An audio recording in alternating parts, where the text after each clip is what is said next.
Did I jump you? You thought it was a still shot, didn't you? I was trying to be still. My hand wasn't steady, though.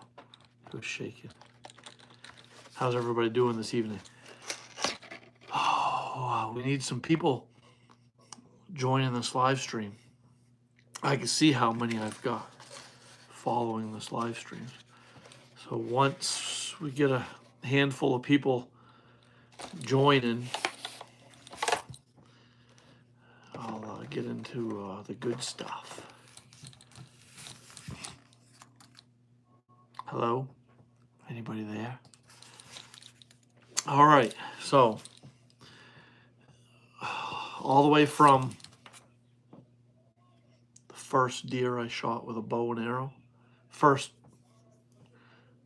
not first deer, first buck.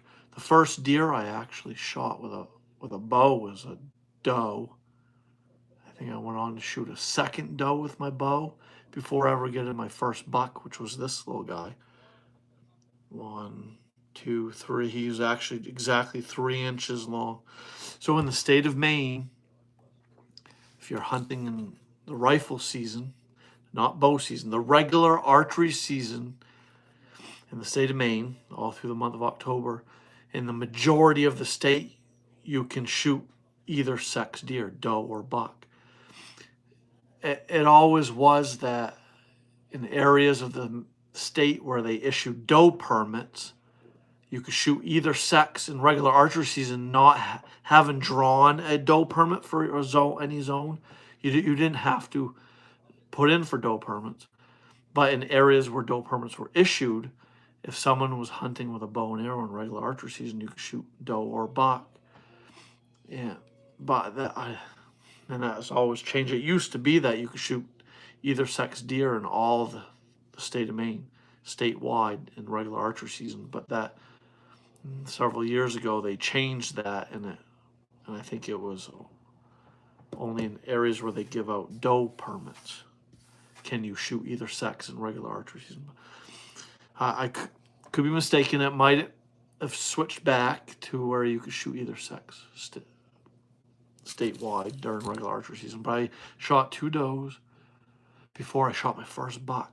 But from the first buck I ever shot with my bow to like my 16th or 18th, whatever, buck with a bow, back here, this 202-pound 9-point buck I shot last year on Halloween Day with my bow. So all the way since like over 20 years ago, almost 30 years ago. I mean, I'm almost giving away my age. I'm an old fella, yeah. But so who do we got here? Brelo says cool. Yeah, how you doing, buddy? Who do we got here? We've got Brelock man 5044. Hey, how you doing, buddy? So from the first of all, if you're just joining me, if you're just joining this live stream, let us know in the chat if you're from Maine, or just let us all know that are on here on the chat in my live stream. Let us know if you're a Maine deer hunter or if you hunt a different state, and start sharing some lessons you've learned from this season. Share some takeaways from this deer hunting season. And depending on where you're from, some deer hunts are still underway. We're in December. There's a lot of December deer hunting going on across the country. But since early season, since like late August, September, October through November, what are some of your takeaways from this season?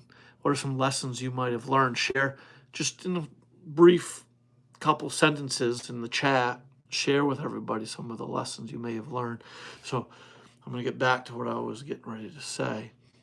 From this first buck I ever shot with a bow and arrow right here, this barely legal 3-inch spike buck in the state of Maine, during regular rifle season, an antlered buck has to have antlers this long, a minimum of 3 inches long. This is a legal buck to shoot in the state of Maine in rifle season.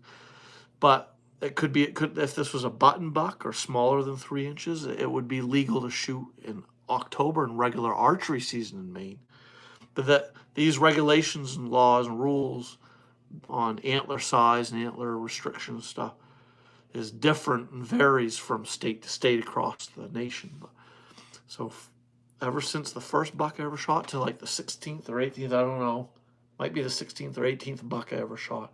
This was a 202-pound 9-point buck I shot last year with my bow. I learned an immense amount of lessons. There was lessons learned each and every deer hunting season leading up to last year's and this year's hunting season. And so let's see. And I can't share with you all the lessons I've learned in this one live stream. I could do a lifetime of live streams every Monday night and still not touch on every little lesson I learned from each and every deer hunting season. But what are some of your guys' lessons and takeaways from this season? So let's see. Texas Thermal Hunting says, sick of deer today. They are still moving amazing. So I'd say Texas Thermal Hunting, he just joined this live stream. I dare say his hunting season's still underway. The sick of deer hunt, I guess, is still going in December. And he's saying that the movement's amazing, so that's awesome. So anyone else that's joining this live stream, are you still deer hunting currently right now in December, or has your deer hunting season ended? And what state are you from, and what state are you hunting in? Share all that in the comments below. This year, this deer hunting season,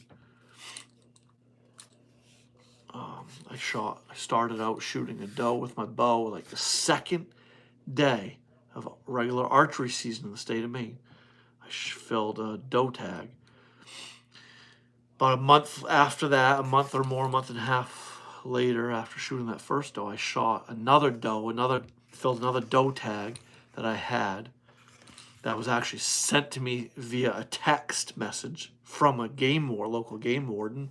That's a whole nother story for another day, another live stream, another video upload on my channel.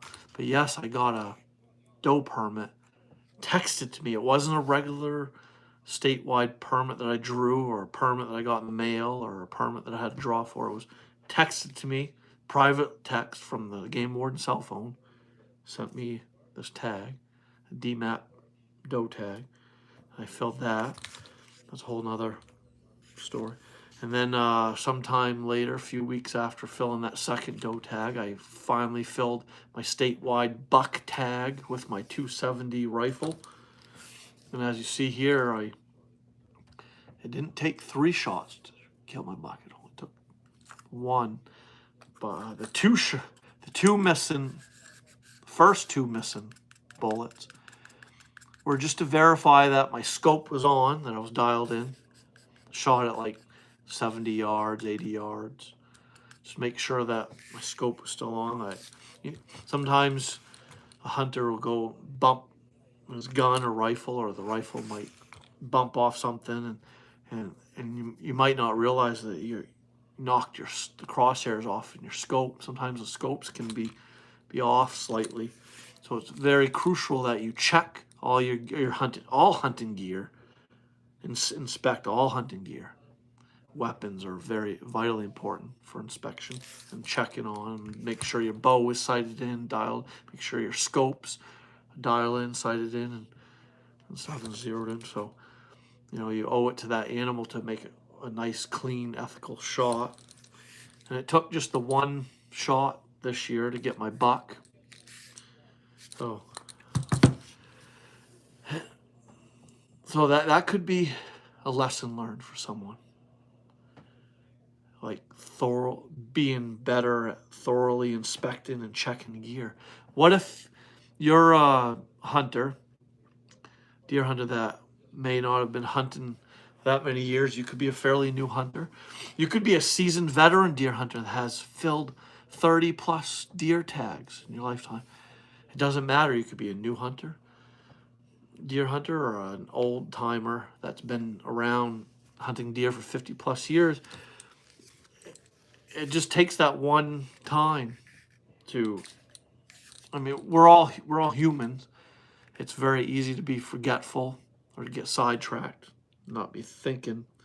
But any one of us deer hunters could just grab our rifle, hit the woods, and hope to hit our mark.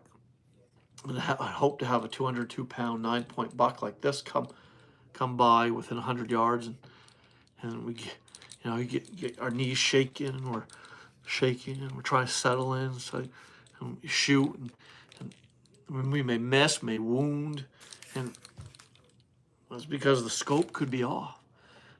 Maybe we forgot to, go out, check our scope, shoot our gun a couple times. It only takes 2 or 3 shots to just make sure that scope is perfectly dialed in, zeroed in. And we owe it to ourselves and mainly to the animal to make that nice, clean, ethical shot so the animal doesn't go on being wounded and suffering out there and being chased down by predators and chewed on at and bit at and all that, and going through a crucial, unethical type, death. We just owe it to that animal to have inspected our gear, our rifle, our bow thoroughly, to have sighted in our rifle scope and sighted in our bow thoroughly, to be very accurate to make that perfect shot. But I mean, we're all, like I said, we're all humans.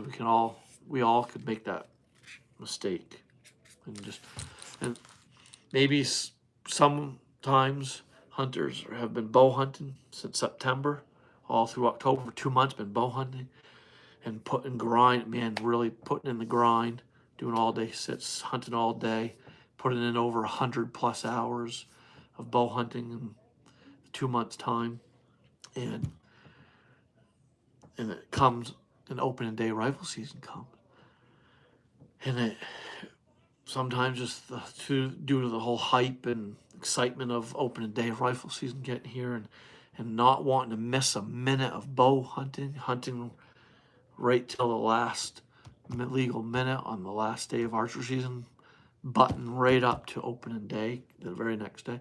We may not have had time to check our rifle scopes, to sight in, dial in our scopes. We all do it. So that's a very important lesson. Maybe a lesson learned is his is a really cool one. Maybe you're a deer hunter that has never heard a real live vocalization from white-tailed deer. There's a lot of deer hunters that have hunted 50 or more years and has never heard a real live grunt from a buck, or a real live guttural like buck like grunt, or a snort, or a bleat, or a buck bawl, if you will. Was it last year or 2 seasons ago, I heard my first ever buck roar, or for the frustrated like grunt that a buck will give when he's on the chase. When he's bumping in does, chasing, harassing does. Sometimes a buck will stand there and just let out a roar, like a roar, a buck roar. Like I heard that for my first time in all the over 35 plus years I've been hunting. I heard that, I think, a couple of seasons ago.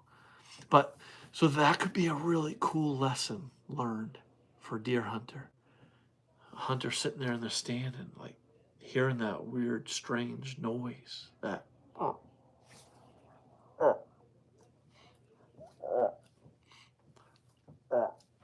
that like grunt every so many steps, and then out pops the buck out there at 30 yards, and he's taking a few steps and grunting, and that could be a hunter's first time ever hearing that, witnessing that. And maybe that hunter has never ever purchased a commercially made, manufactured deer call that mimics that sound, and then that makes that hunter a believer, and they go right out to the nearest Walmart after the hunt and buy their first ever deer call, and start mimicking that same type of call and sequence and scenario.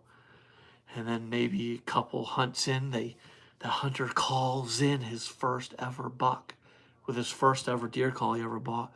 That's a really awesome lesson learned right there for any hunter. I've been using deer calls for over 30 years. I've put in a lot of trust and faith in 98+% of all the white-tailed deer, of the 30 plus deer I have shot, I was deer calling minutes or moments before having shot one of those 30 plus deer that I've harvested in the 30 some odd years I've hunted 30. I've gotten, there's only a couple of years I think I haven't filled a deer tag. I shoot deer every single year. I've been blessed and fortunate to fill at least minimally one deer tag every single year that I deer hunt. But let's see, we got some people joining us. Landon Mummer says, what is your favorite bullet for deer? So Landon Marmot, thank you for joining this live stream. My favorite bullet for deer is a 270 bullet.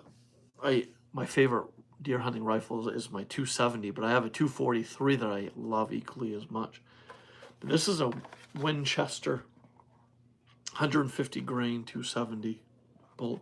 I shot my buck this year with with one of these Winchester 150 grain 270 bullets.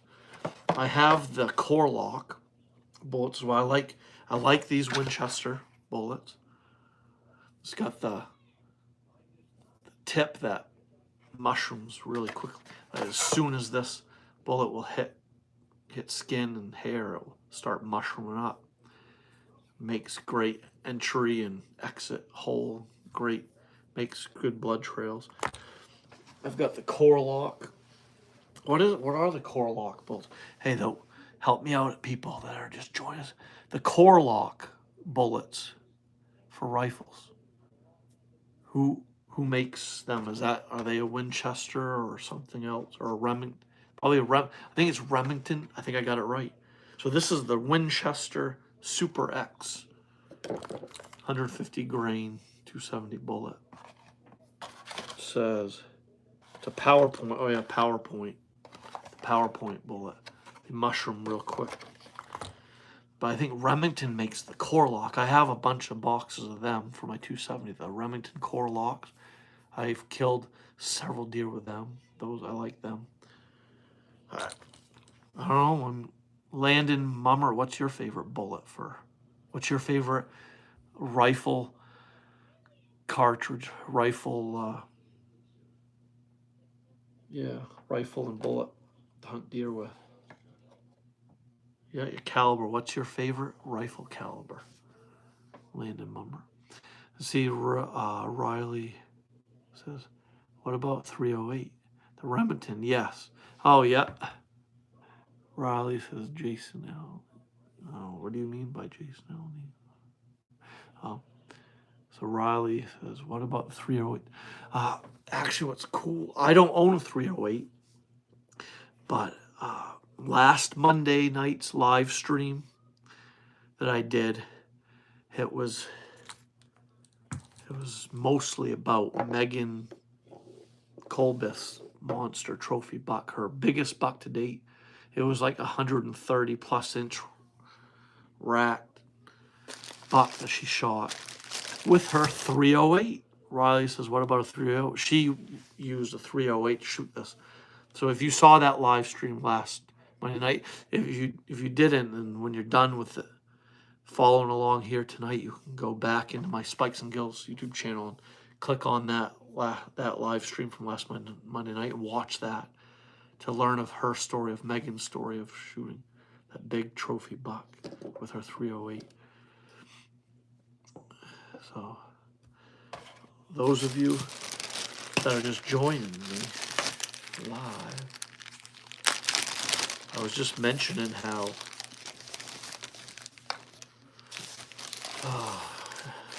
however, since I shot this first bow buck, this is the first buck I ever shot with a bow and arrow.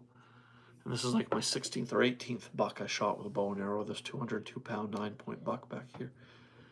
So in all the years I've been bow hunting, ever since the first one I shot with a bow to like the 16th or 18th, I learned so much, and I learned an immense amount of lessons. There's lessons to be learned and takeaways from each and every hunt that we go on to help shape us into better hunters, help make us be that much better, and help us plan our hunt for next season. And I also mentioned, what about those hunters that been hunting for years, for a lot of years, and have never heard a deer vocalization, never heard a deer grunt? There are those type of hunters out there. There's hunters that have hunted like 50 years and have never heard a real live buck grunt or any kind of bleating. I've heard so many deer vocalizations all through my years. I know I've just been fortunate to have done so, to have heard. And I've called in and shot like over 98% of the 30 plus deer I've killed. I had been using deer calls minutes before shooting the 98+% of all the deer I've shot. I was using some form of commercial deer call.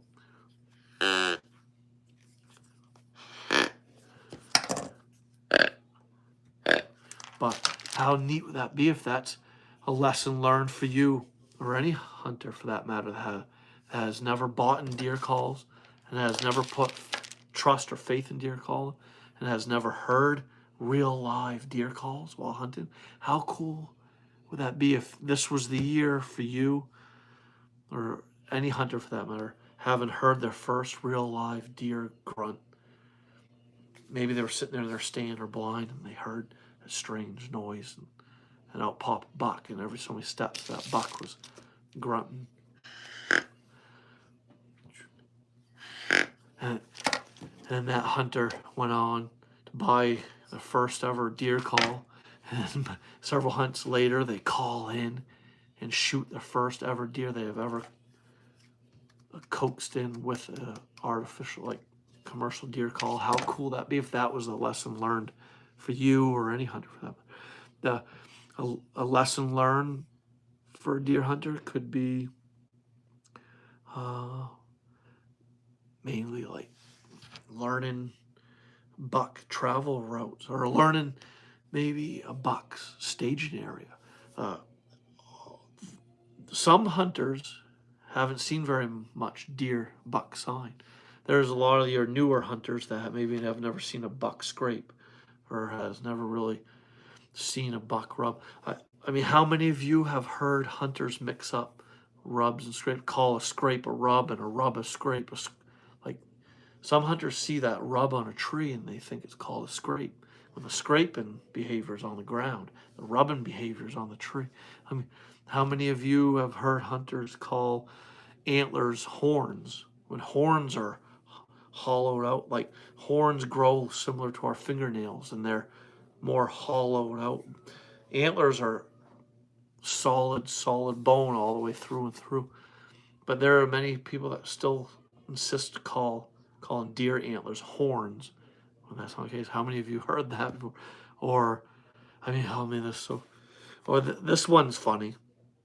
How many of you have heard so-called deer hunters call a track where the dew claws are showing in the soft substrate? It could be soft, sandy soil, muddy, really wet, muddy substrate where the deer was running, and they slipped a bit and sunk real deep in the dew claws, which is essentially the heel of their foot. Deer are toe walkers. All white-tailed deer, they walk on their tippy toes. They don't walk flat-footed. The dew claws, way back here, is like the back part of the heel of their actual foot. A deer's foot is actually really long, but that hard nail, like the hardened part of their foot, is their toes. And that's what they're walking on predominantly.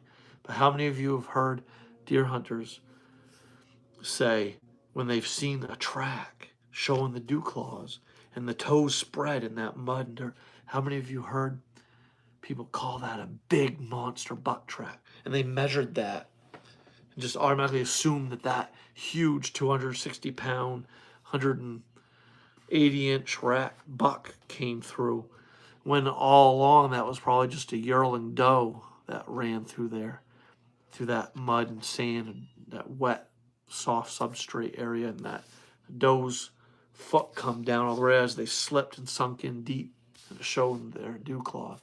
That, and this could be a lesson learned for many of you, for a lot of deer hunters, just learning how to track, learning how to read and decipher and deer tracks and what they mean, and learn whether or not you're looking at a young deer track or an older deer, a track made by an older deer. I mean, that, let's see, another one is, how about dropping deer scat? This could be a lesson learned, really, for many of deer hunters. When looking at, coming across deer scat in the woods, and this is all about, this all has to do with woodsmanship, kind of learning woodsmanship skills and just developing woodsmanship when out deer hunting.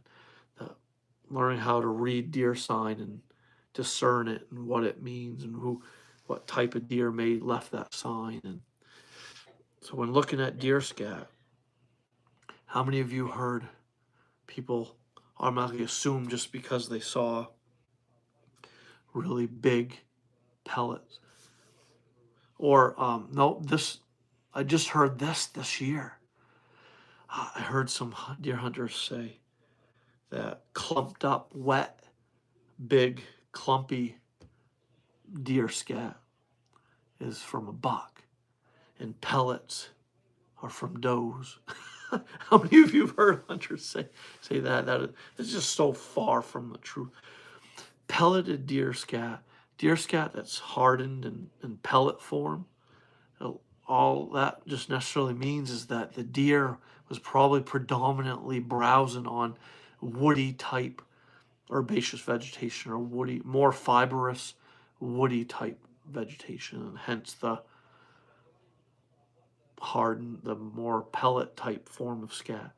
And more clumpy, wet, clumped up scat just means that the diet's different for that deer. That particular deer may have been eating a lot of clover and grasses, a lot of herbaceous vegetation that caused that type of scat. It just, the different varieties of deer scat is going to vary depending on the diet of the deer in the area where you're hunting. And that could be a lesson learned for a lot of hunters, just learning how to read deer scat and what it all means to them and relevance to their hunt.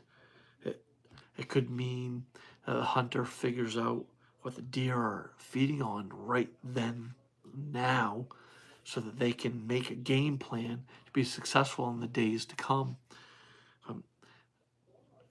I mean, being successful really narrows down the hot food source right now, the narrowing down the trails the deer are predominantly focused on using right now, probably because of based on available cover. Right now, this time of year, leaves are done. All your herbaceous, your broad-leaved, waist-high, chest-high herbaceous type vegetation, your goldenrods and your tall grasses and your all your broadleaf type of vegetation that once was standing tall and erect and hid the deer very well. That's all dried up, withered away, and flattened down, and it's exposing the deer in that general area. The leaves are off the trees, exposing the deer more. So deer trails that once were hot and heavy in those type of areas have gone cold, and the deer trails are hot and heavy more in like your alder, your coniferous type, thick tamarack, alder type, swampy type environments, areas, or in your like your 3 to 5+ year old clear cuts that have a lot of new growth, a new short like real thick understory. So the deer might be focusing on those type of areas. They're traveling where the available thick cover is currently for that time of year, and they're obviously feeding on the hot food sources for this time of year. So lessons learned and takeaways for this hunting season could be that, just that maybe you figure it out.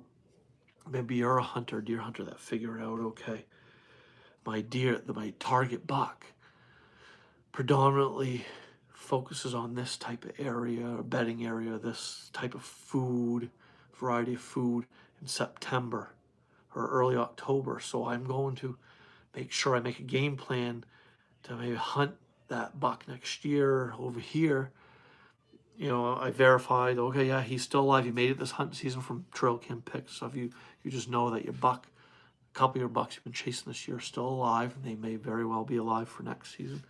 And you've learned, lessons learned here could be that, okay, so early season, the bucks, they favor this spot, this type of bedding area. They favor these food sources. Button up to late October, leading to late October into November. Later, like more towards the peak of the rut, the bucks shift. All deer really, they shift their travel patterns. They change trails, change food sources as the season progresses.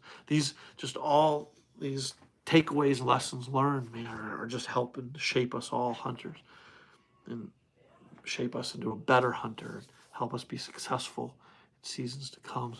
So definitely not in Pennsylvania. So I'm going pausing here to see who's still with us. And we've got Dustin. This is what state you in? Maine. So I'm from Maine, Dustin. What state do you hunt in? Definitely not in Pennsylvania. Yeah, Dustin. No. So Pennsylvania hunting could vary a little different than from here, Maine. Let's see who. Jason Gibson isn't on here today. Mary from Georgia. Let's see. So, if you're just joining this live stream right now, what state are you from? And are you still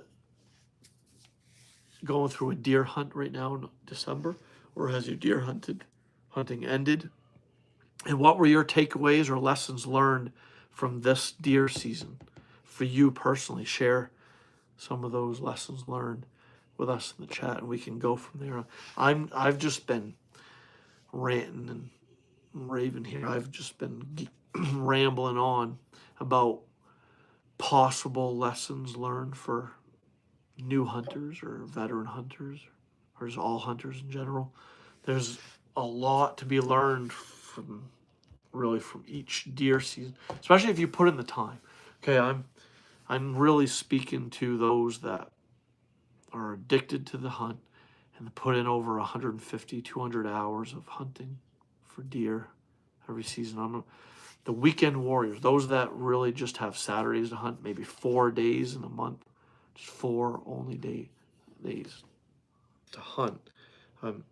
This might not really apply to them so much. I mean, I feel bad for those that really love pursuing the deer and love to hunt, but don't have the time to put into it. That I'm going to be uploading a video on my Spike Skills YouTube channel about the number one limiting factor for all deer hunters. There's a number one limiting factor for all hunters that really determines whether or not a hunter's successful year after year or not. And that's going to be a later video, later live stream, later episode upload on my Spike Skills YouTube channel. But really it just boils down to time.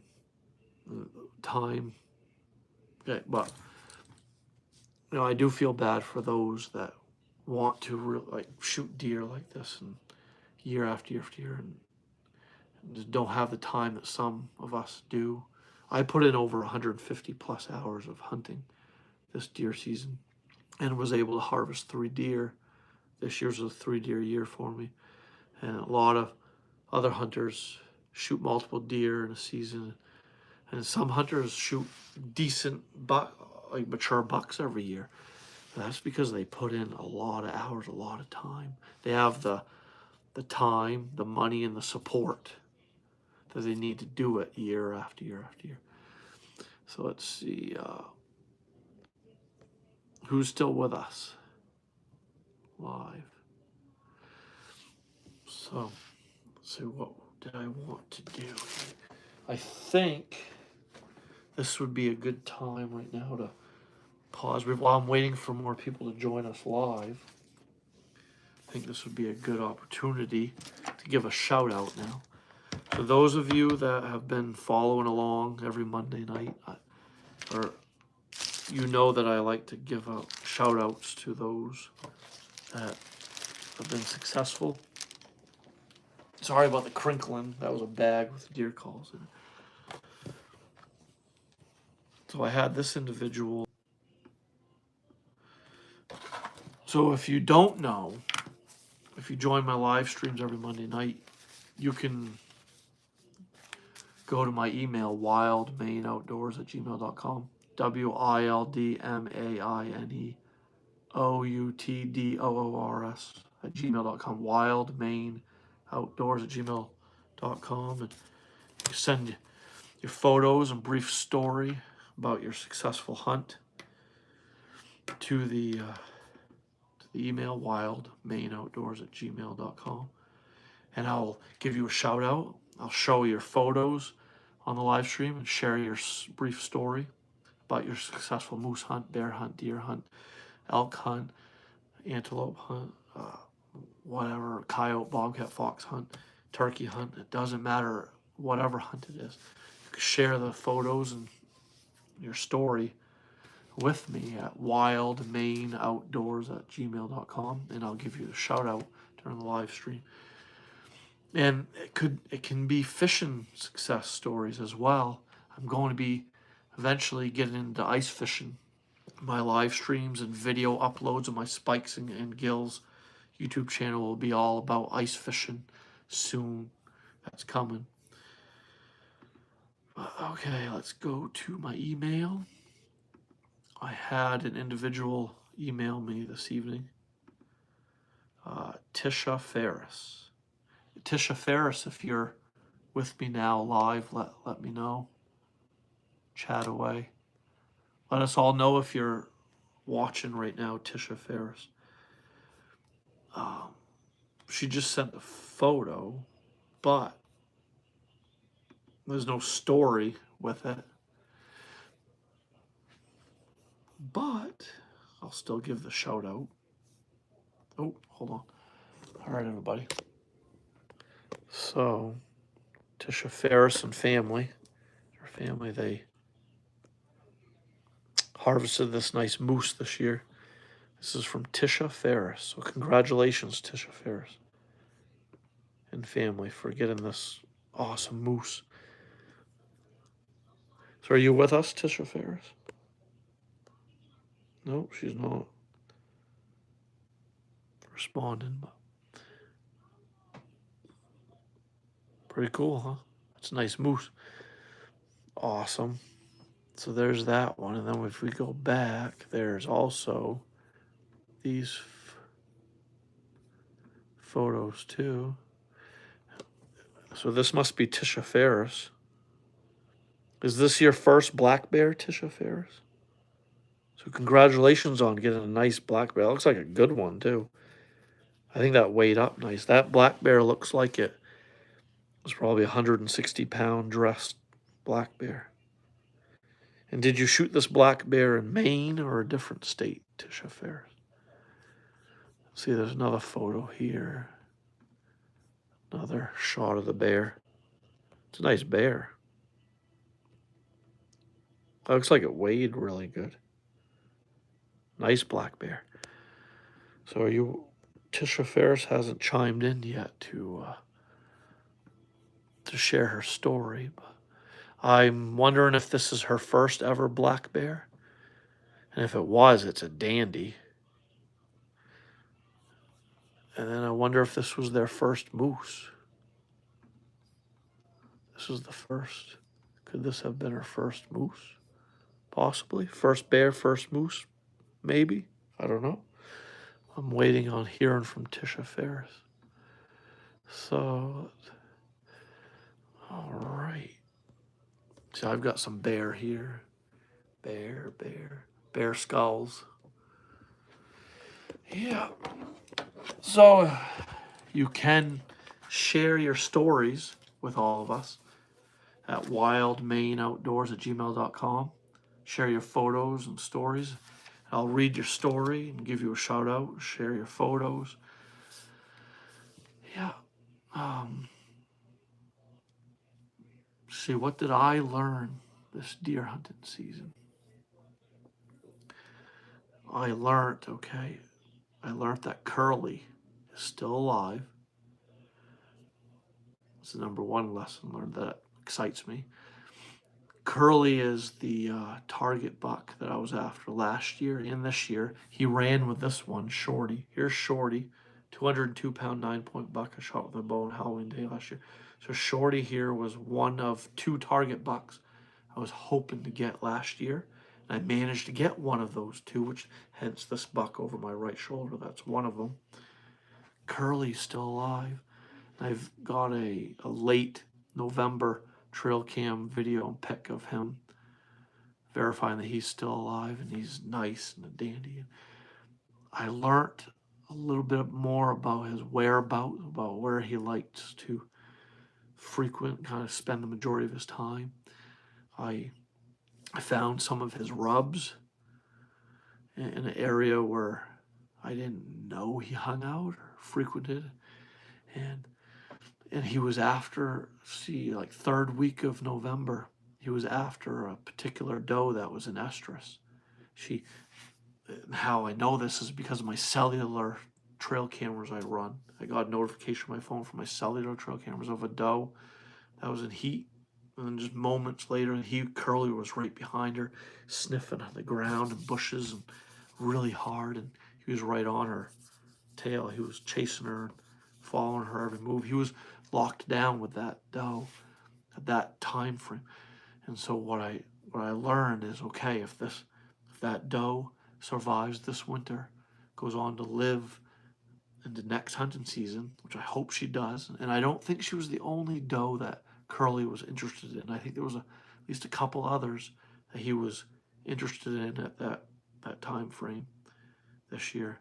I think there were a couple others near an estrus and coming into estrus, because I think he stayed in this general area for a good week plus because of the does cycling into estrus there. And he was probably breeding the one doe for 2 or 3, staying with her for 2 to 4 days. And when he was done with her, or her estrus cycle ended, he was probably going on to the next doe in line that was nearby in that area. Oh, that's one of my cats. One of my cats wants to join the live stream. So my takeaway here from this season, lesson learned, is that, okay, if those does stay alive, survive this winter, which is already starting off pretty brutal. We've never had this much snow in December here in this area, this part of Maine, and it hasn't been this cold at this time in December for several years. So the winter's starting off pretty brutal, but I'm hoping that it mellows out a little bit. Hopefully it's not too bad of a winter and it doesn't take a toll on a lot of the does and bucks in my hunting area, because I want these does to stay alive, survive into next hunting season, and cycle into estrus around the same time frame. Because I'll make my plan of attack, my hunting plans to be hunting that location somehow, some way, shape, where I'll be figuring out my entry and exit strategies in hopes to not bump and alert Curly and those does or any deer near that spot, that location. Because those does, if does live year to year, if they live to be 3, 4, 5, 6, 7, 8 years old, and they survive year to year, those does are going to cycle into estrus in the same time frame each and every year. So you want to keep tabs on this, have a data sheet or spreadsheet or a notebook that you write down your dates the time frame and dates of when the does come in estrus, when you noticed lots of buck activity, a lot of buck activity. If you find there's a lot of bucks, like satellite, younger subordinate bucks and mature bucks, a bunch of them around, hanging around an area, you can bet that there's several does or a doe that had to come in estrus that's hot right then and there. That's why there's all that fury of buck activity at that point in time. You want to make mental note and jot down a note of that date and time, because you want to make plans to hunt that location next year. So that's what I did for this year. I didn't get my target buck Curly this year. Shot a different buck that was a traveler. The buck I shot this year was showing up on like all my trail cameras, and he was traveling all over the place. That's why I was able to be successful at shooting that buck, because he was a traveler. He was moving everywhere, anywhere and everywhere. So it just made him easier to ultimately shoot. But Curly, I think for the most part, focused on a smaller core area, his home range is barely a 1 square mile area. Last year I narrowed down Curly's home range, his 1 to 1.5 square mile radius home range. I have a good grasp on where his home range is, where he spends the majority of his time. His core area, no.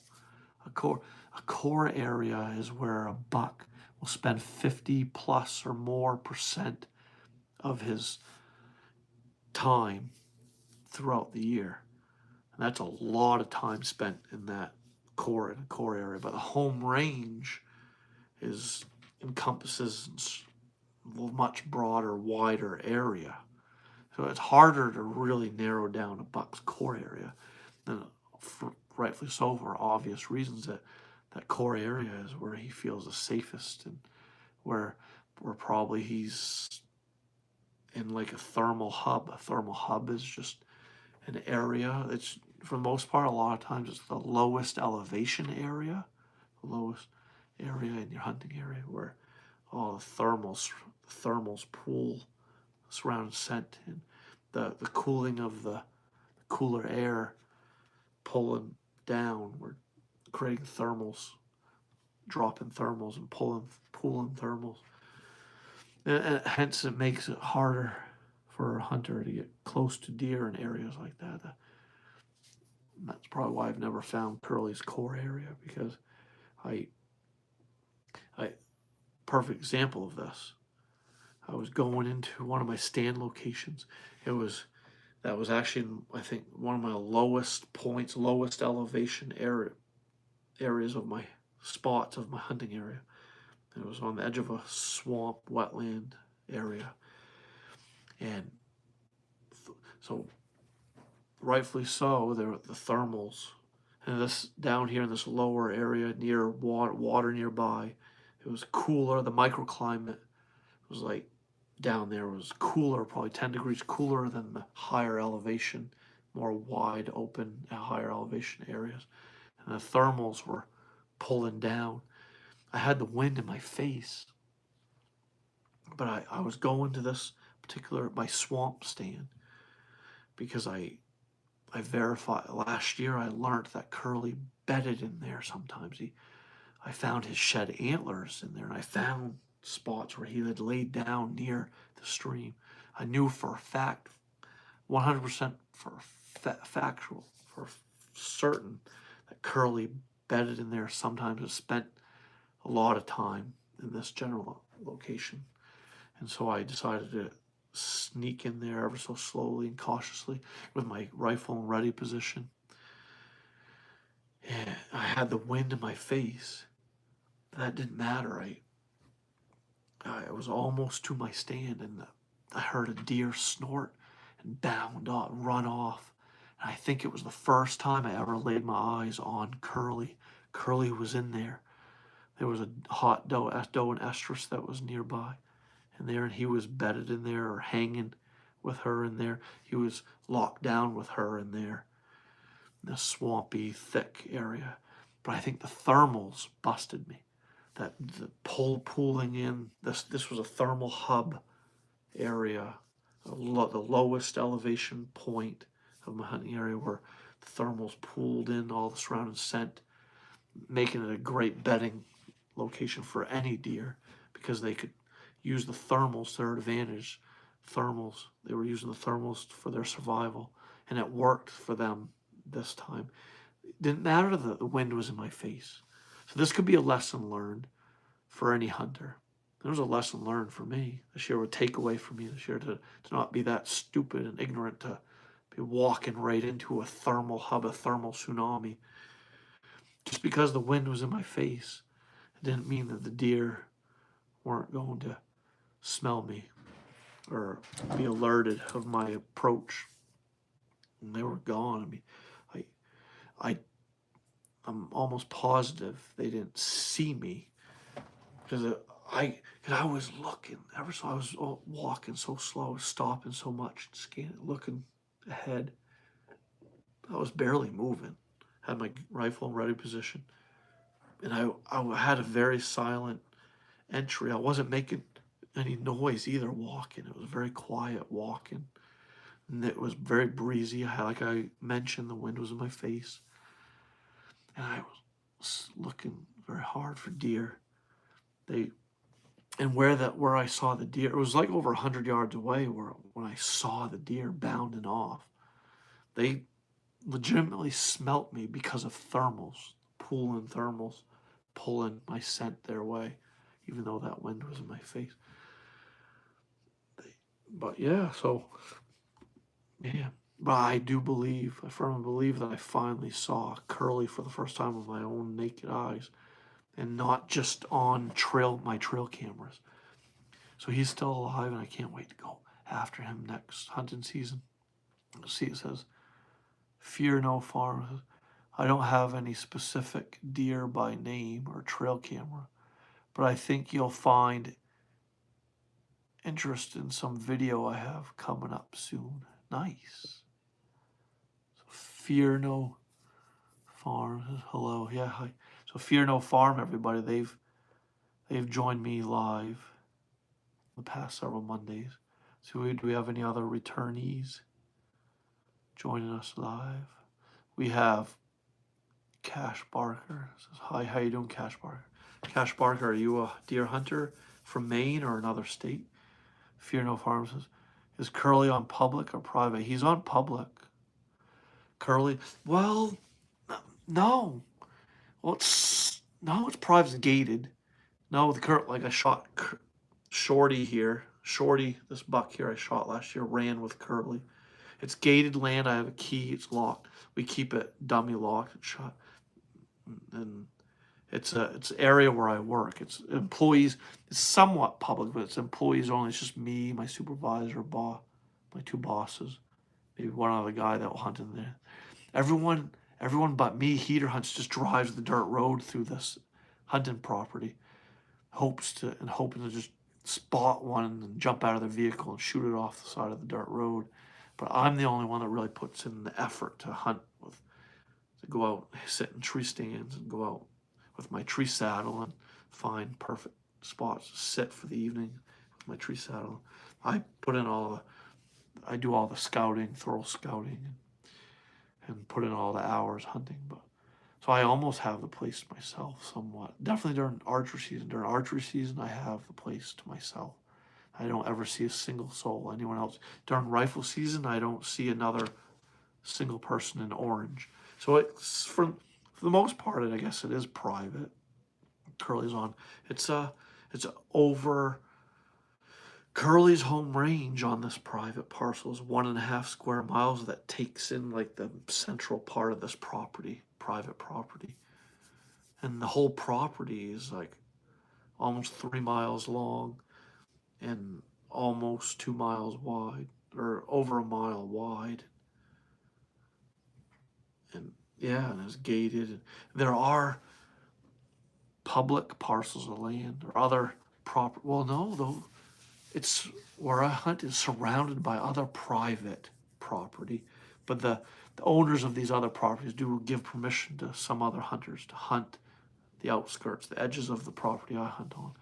But I do hear gunshots, a few handful of rifle shots every rifle season out here within like a half mile to a mile nearby where I hunt. But for all intents and purposes, no other hunters can come onto this property that I hunt without permission. It's employees only, but the other employees that hunt besides me aren't real. They don't really hunt. They just hope to drive in and spot one and shoot. I mean, that's not hunting. So, says Fear No Farm says, I've got about 5 to 6 acres that is dedicated to trying to bring deer on here. We do not go in there very often, but to maybe throw corn out or set cameras, etc. But weeks without contact with it. Yeah, it's now it's funny that you mention all this, Fear No Farm, because there's an individual I know that will this year use the dirt road through this gated property that I hunt. This individual got permission from my supervisor to use the dirt road as access to a bordering property to hunt, and this individual never stayed out. I have a trail camera, several trail cameras on the dirt road, and I constantly was seeing this individual going in and out at prime time, like at 3 in the afternoon, between 3 and 5 in the afternoon. They were constantly in and out, setting stands, and constantly in and out, and checking trail cams, changing batteries and cameras. And they probably didn't have their cellular trail cams set on the best settings to conserve battery life. Batteries and cellular trail cams should last 4 to 8 months. For sure, minimally 4 months if you set your upload frequency to every 6 hours instead of constantly. Or I recommend 6 or more hour upload frequencies to your library or your cloud, your app cloud for your cellular trail camera. Obviously, you got to use batteries that are no more than 2 years old. You look at the package of batteries. If the copyright date is less than like 2 years old, then those batteries are good. You don't want to use batteries that are more than 2 years old. And there's just all kinds of things you could do to conserve battery life cell cameras. But this individual was constantly messaging me saying they were going in to change batteries and cameras or do whatever, move stands. They were disturbing the area so much. And not far from even like a month, like a month before hunting season, they were constantly in and out of there. And I wanted to put make a YouTube video for my mainstream video for my Spike Skills YouTube channel about how long it takes deer to return back to an area after being disturbed by humans, by being bumped and run off and drastically disturbed by human disturbance. I want to make a video about with a general rule of thumb about how long it takes for deer to feel comfortable kind of using that area again and coming back to the area. I've got actual data. I've got trail cam pics and video of this individual finding my mock scrape and finding my camera, and the individual messaged me, let me know that they found my mock scrape and my camera, but they walked by that, left their scent, and just drove the truck by, up back and forth, and this individual scouted all around there, disturbed the area. I've got actual trail cam proof and data about how long it took for the deer to come back to this mock scrape of mine used there. I was getting daytime, they were daylighting, I was getting daytime pics of a couple deer at my mock scrape every day for weeks, for a couple of weeks, every day. But then this individual, this other hunter, found my mock scrape trail cam, came in, disturbed the area. The deer stayed away for a certain amount of time, but I've got to put that video out. Anyway, let's see if he would just hunt between 9:30 and 11 at 2:30 to dark. Yeah. See, I hunt here.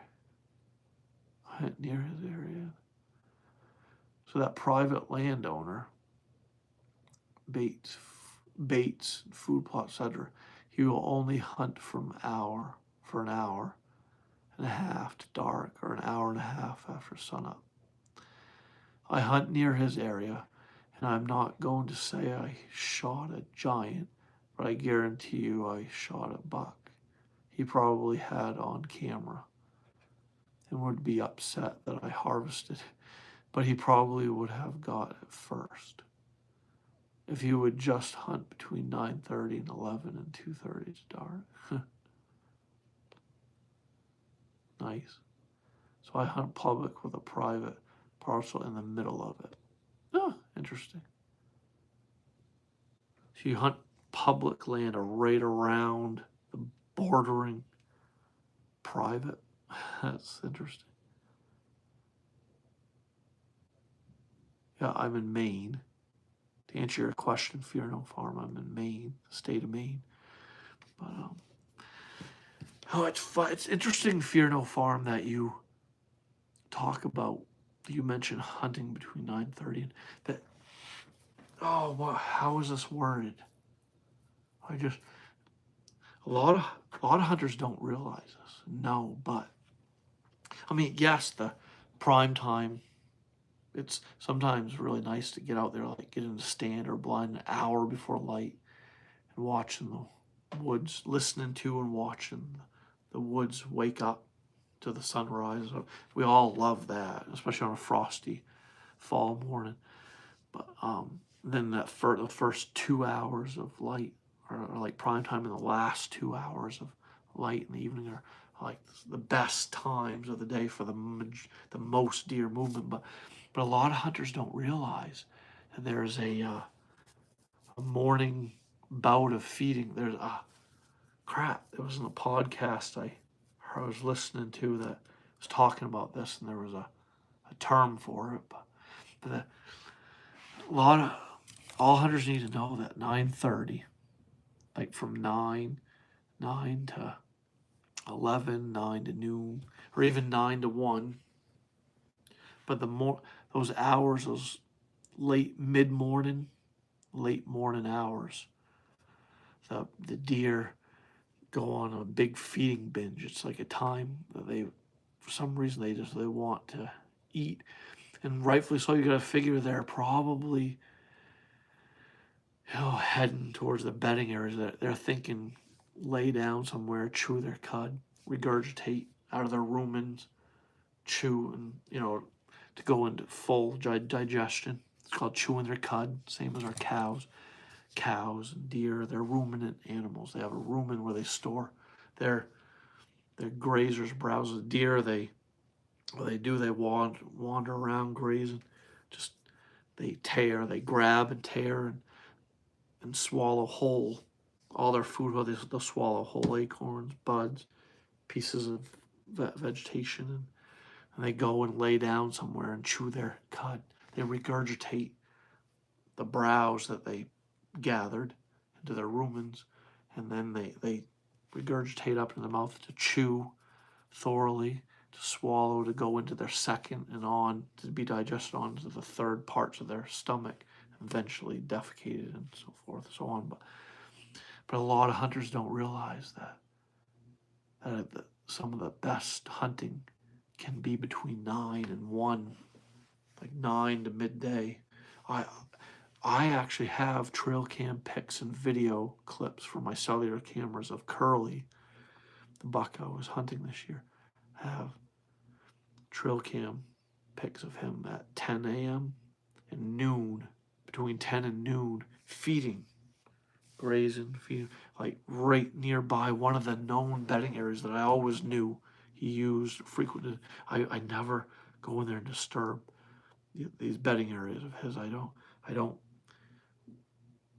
want, I let Curly have his sanctuary, his safety core net, his little core area where he feels safe, where he can frequent and move around in daylight, grazing, feeding, chewing his cud, drinking, just doing his thing, doing what bucks do, early season, late, whatever.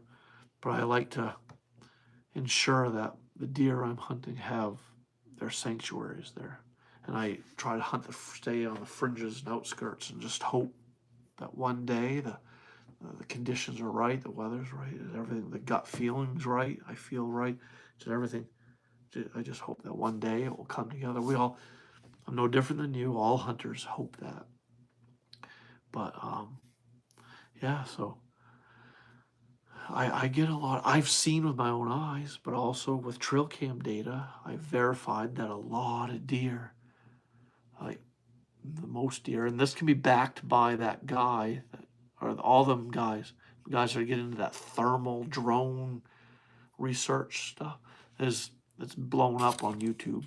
You probably know, all you people that are still with me live here have probably seen the YouTube videos where those guys have gone out with their thermal expensive drones and flown over the deer herds, and this is backed by that, but from my own personal experience, from what I've seen, and from my own trail cam pics and stuff, I found out that deer don't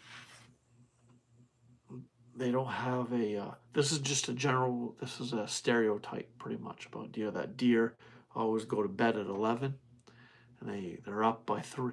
A lot, I mean, how many of you hunters, how many hunters out there have always believed that all deer bed down at like 11, 11, 12, 1, 2, 3, and then they're up by 3. 4 hours of laying down, bedded. That just doesn't make sense. I've seen deer up, feeding, grazing, moving, doing what deer do at noon, at 1, at 9, at 10, 11. And bucks and does alike, doesn't matter what deer.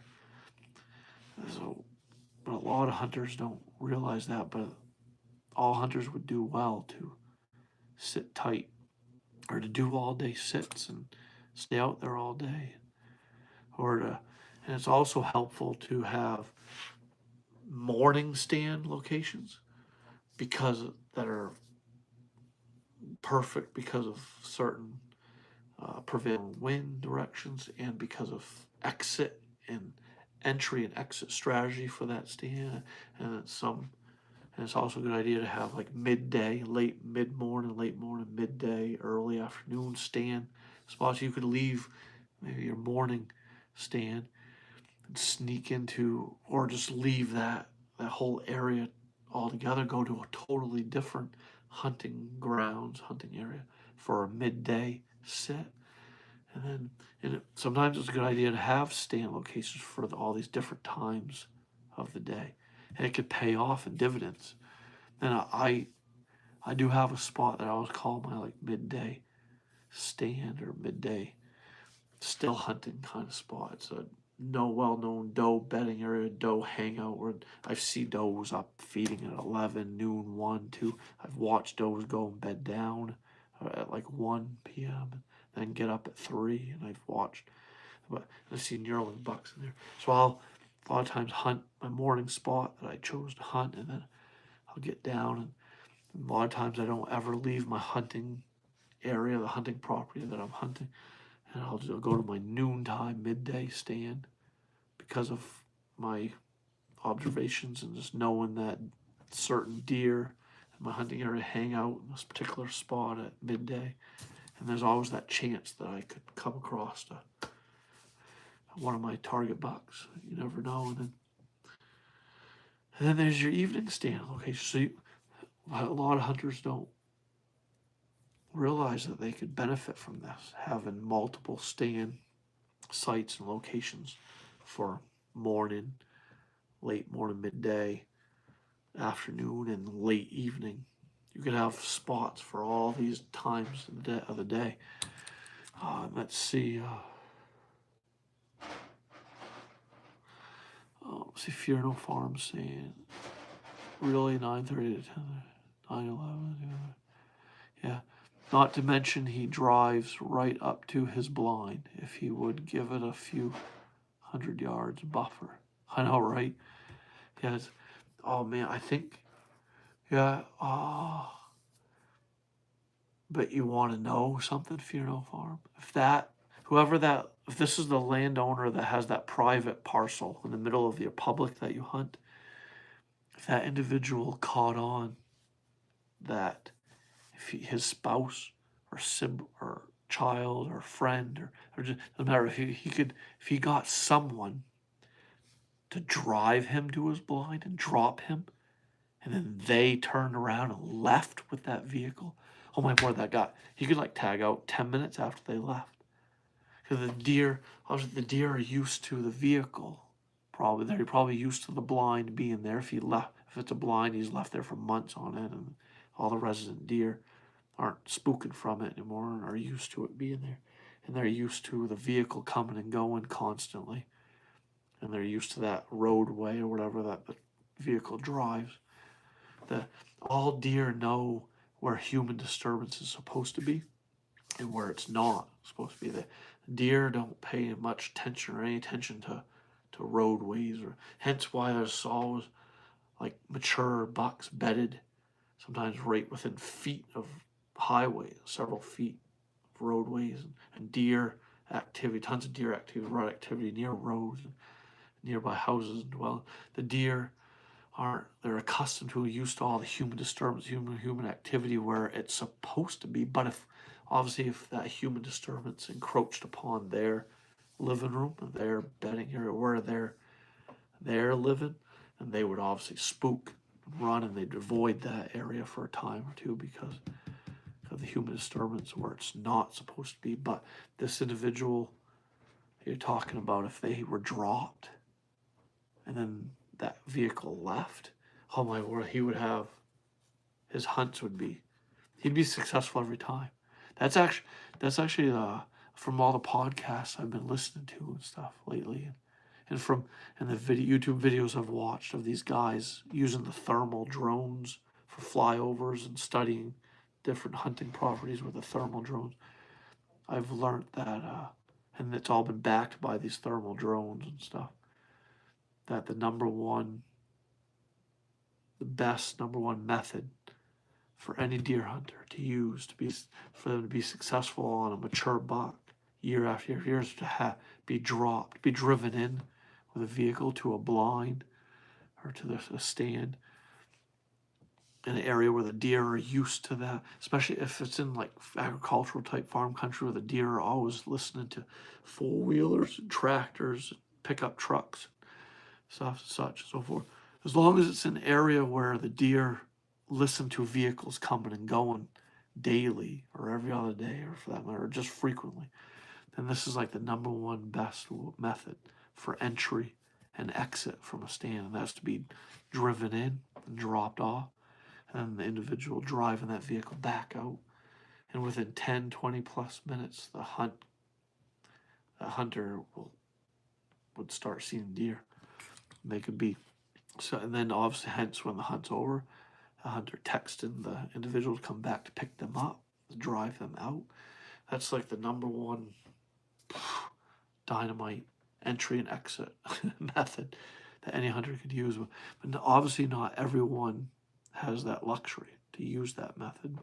But like Fear No Farm said, if the individual's not, if they're driving in and parking right by their blind and leaving that vehicle at the blind, then that would be why they're not being very successful. But if someone was with them to drive that vehicle away, then they would be much more successful. But yeah, if they can't do it that way, then they should probably park several hundred yards away. Their vehicle, walk, still hunt the rest of the way in, sneak in on foot. So he says, Fear No Farm says, what state are you in again? Maine. To answer your question, Fear No Farm, I'm in the state of Maine. Says, what is the biggest fish you've ever caught? So so the Seth guy, he must be gearing up for ice fishing. He must be a big fisherman. The biggest fish I had ever caught was a bluefish out of the ocean. It went from my foot to my hip. It was a bluefish. That was my biggest saltwater fish. It was called a bluefish. My biggest freshwater fish was a 2-foot-long male landlocked salmon in his spawning colors. That video is actually up on my YouTube channel from a couple ice fishing seasons ago. I caught a 2-foot-long male with a hook jaw, male landlocked salmon in his spawning colors. Beautiful fish. And I went on this past summer during my annual fly fishing trip with the guys. I caught a really big, like an 18-inch brown trout. Caught a couple big brown trout. I've caught my biggest trout have always been brown trout. I've caught a few good sized brook trout. Let's see, what's your biggest fish, Seth? See, it says, what is the biggest deer in points? Huh. Fear No Farm caught a 56-pound flathead. Congratulations. So you have moose near you? Yes, Fear No Farm. I was on well, you may have seen that video on my YouTube channel. This year's moose hunt. I've been on a lot of moose hunts. I upload a lot of moose hunting content around the moose season on my Spicicles YouTube channel, on hence black bear hunting content, deer hunt, turkey hunt. I upload content for bear, moose, turkey, deer, fishing. But yeah, maybe you've seen that moose hunting video from this year. Yeah, we got some good moose in Maine. There's some good moose hunting is pretty decent in the state of Maine. I live in Kansas, so that bluefish is huge. Yeah, the bluefish was really big. What's your biggest fish to date, Seth? Seth Adelhart. Seth Adelhart, what's your biggest fish? He asked what my biggest fish have been. So Fear No Farm says, not sure about your state, but man, I couldn't keep up with that stuff. Oh, yeah, the moose antler restrictions are ridiculous. Yes. No doubt, or just antler restrictions in general, overall, sometimes are somewhat ridiculous, but can make it for some tough hunting. Antler restrictions in any state can make for tough hunting, and a lot of folks can, especially those weekend warriors, those individuals that only get like 4 days a month to hunt in a whole month, and that's it. And then to top it off, there's antler restrictions and other hunting restrictions that can make it tough for some individuals to tag deer every year. See, Seth says, biggest fish I've caught is 11-pound flathead. Oh, so Fear No Farm and Seth, you might be from the same state. What is a flathead? I think, what's that, a catfish or a channel catfish or something? Because I've never caught a flathead before. Anyway, yes, oh yeah. Yeah, catfish. I thought, you want to know something funny? Fear No Farm and Seth. I think you two are the two that mentioned flatheads. So Seth, you caught 11-pound flathead. Fear No Farm caught a 56-pound one, I think. 56-pound flathead. Oh my word, that's a huge fish. We have catfish here in Maine, but they're the minis. We call them hornpout. And don't they make a mean breakfast? What we can do here in Maine is fish with night crawlers at night with a floodlight. Put a floodlight out on a pond or lake, and we could fill a bucket full of hornpout, hence catfish. But we have catfish here, but they don't grow as big as where they do. They don't grow like where you guys are from, and we call them hornpout. They got those stinger-like things. Their fins have those really hardened daggers. I've been stabbed by them before. We have to hold the hornpout a certain way to get the hooks out of their mouth, and they make a pouty sound, a pouting, crying-like sound. And there's a special way to clean them too, to get the meat out of them. But you can do like fried eggs, scrambled eggs, bacon, and hornpout for breakfast, and they make for an awesome breakfast, an awesome fish feed the next morning. So you go out in the evening with your floodlight on the pond, throw the bobber and crawler out there, and just reel in hornpout after hornpout. toss them in the bucket, get like a half a bucket full. And then clean them, get the meat all ready for the breakfast next morning. And oh yeah, that's all. And that was a great childhood memory. But let's see here. It says, "Fear no farms. Only the select of the select grow the big mature antlers that we think of, but many mature deer will grow poor antlers." That is true. All your deer, your bear, all wild animals. Hence, these are bear, deer. They're mammals like we are. We're all mammals. I mean, we have short humans, tall humans, fat humans, skinny humans, in between humans. Obviously, we've got full-grown, old, 50, 60-year-old men that are barely 5 feet tall, might weigh 150 pounds. And then we got, humans vary in size and weights, and hence your deer and bear. No different with a deer and bear. You could have a 10-year-old buck with stubby little old stunted 8 points on his head, or you could have a 10-year-old white-tailed buck with a monster 220-inch rack, and the buck could weigh 260 pounds. You can't go by antler size and weight and body size on any of these animals.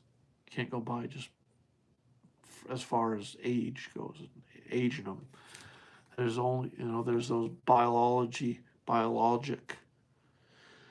those biology foolproof ways of aging them. You've obviously the teeth. You got to look at their teeth and such to age them. Let's see, we've got here in Maine at the tagging stations, there'll be biologists at the majority of the tagging stations around the state of Maine, though. A lot of times a biologist will camp out at a tagging station and they'll pull teeth from deer, pull teeth from bear.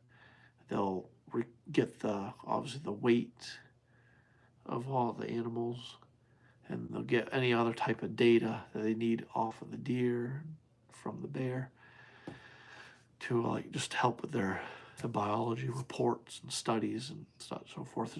Pretty much to just do a report on the age structure, on the health and well-being of the deer herds and the bear population, and they take all this data and the age to figure out the age structure of the herd, of the populations, deer population, bear population in the state, and it also in turn just helps them to figure out bag limits for the years to come, and figure out highest deer density areas and highest bear density areas, and figure out the general age structure of different populations in the states and stuff, so forth, so on. There's a number of reasons why teeth are pulled from our animals when we go to tagging stations, and I could expound on that more, but let's see, what else are people saying?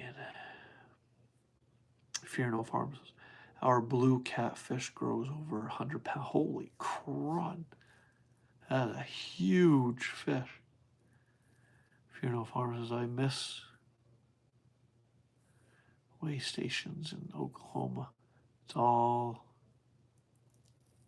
e-check now, yeah. Oh, okay, so you tag. Yeah, here in Maine, we tag our turkey through digitally through our we can use our smartphone to upload our information for tagging turkey, but we can't do that with deer and bear and stuff in Maine yet. But we don't do an e-check.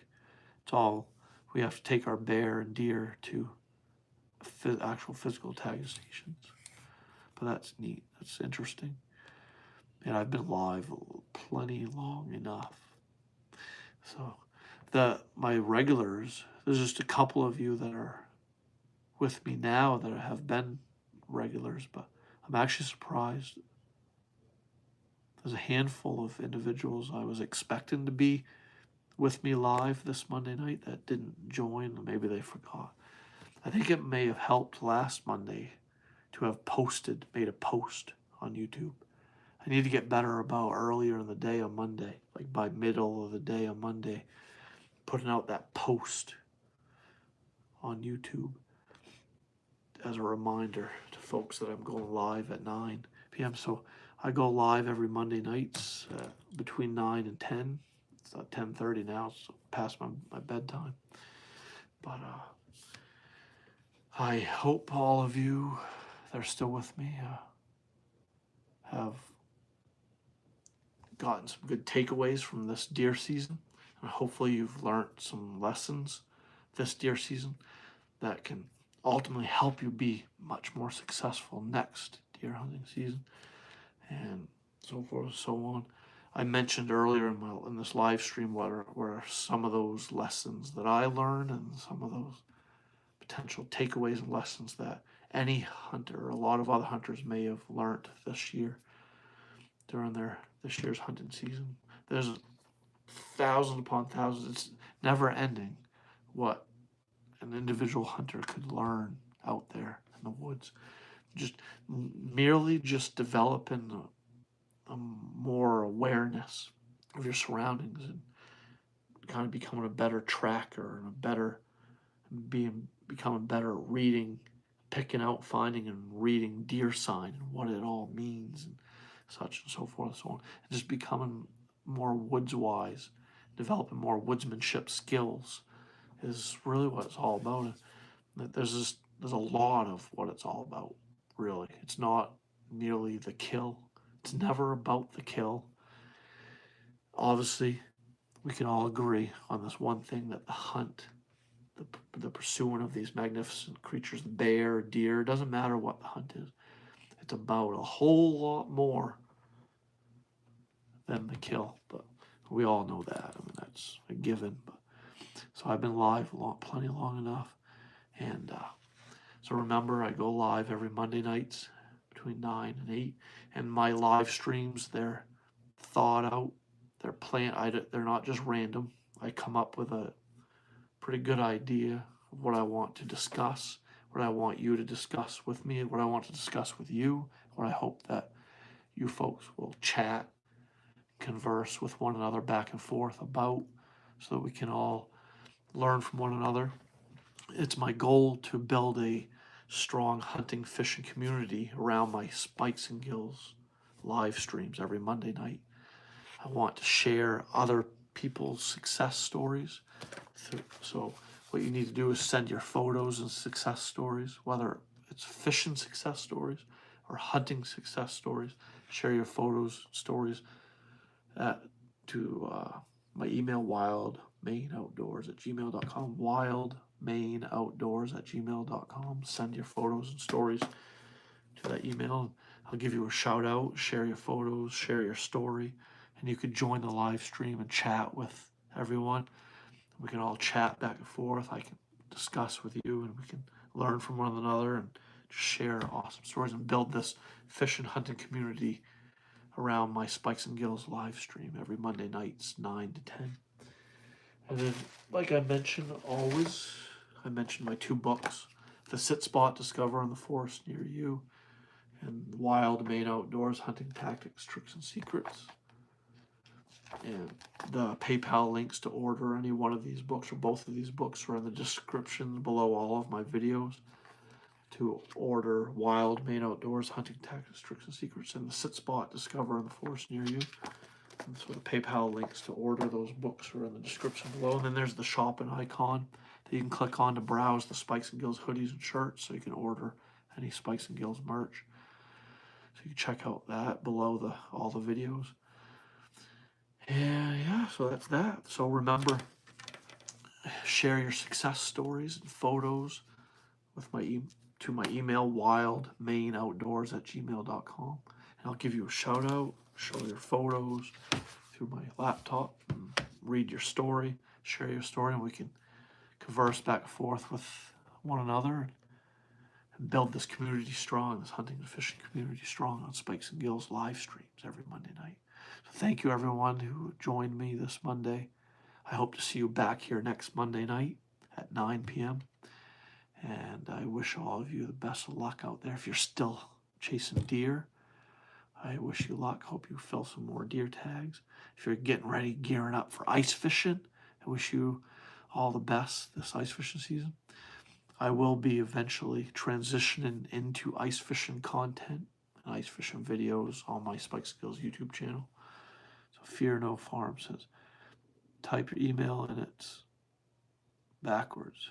Oh, type it in the email and it's back. Oh, type it in backwards. Oh, wait, what does it look like? Yeah. It's wildmaineoutdoors@gmail.com. WILDMAINEOUTDOORS@gmail.com. Oh, does that look funky? It's wildmaineoutdoors@gmail.com. Typing. I actually wonder, hey, Fear No Farm, I've actually never tried this before, but because I don't dare to ever touch any random buttons on my phone while I'm going live. But I wonder if there's a way for me to type in here. That's a question. Okay, I can start a question and answer. Is there any way I can chat? Community monitor. Yeah, I'm looking to see if there's a way I can type on my phone. I use my iPhone for the vertical up and down live stream. But is there a way for me? What's that? Huh. Interesting. So if I click the plus button, I can start a poll or start a question and answer. Anyway, who's it? So, say, says Fear No Harm. Man, you ought to get a StreamYard and invite people into your live. So I actually have a live stream software or something on my laptop, and for some reason it was kind of difficult to figure out. I couldn't get it set up, so I do my live streams on off my phone for now, but eventually I will figure out a better way, better option, so I can type. See, the best way to go live is actually on the computer, using the computer, and then I can upload like B-roll video. I can upload short video clips. I can upload photos. So I have that option available on my computer, and I was going through figuring it all out, and it was an epic fail. So I promised to look more into it and study that more thoroughly, how to go live using a better camera setup and using my laptop, because I'd love to be able to upload while as I'm chatting away, talking, discussing with all of you. I'd love to be able to upload like short video clips and photos as like little B-roll shots while I'm talking. That would be ideal.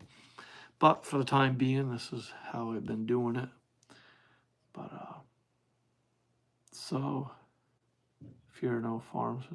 Anyway, I love the passion. Check us out. We're a family of Okies, farming and hunting. Awesome. Appreciate it, Fear No Farm. Thank you for joining the live stream. And let's see.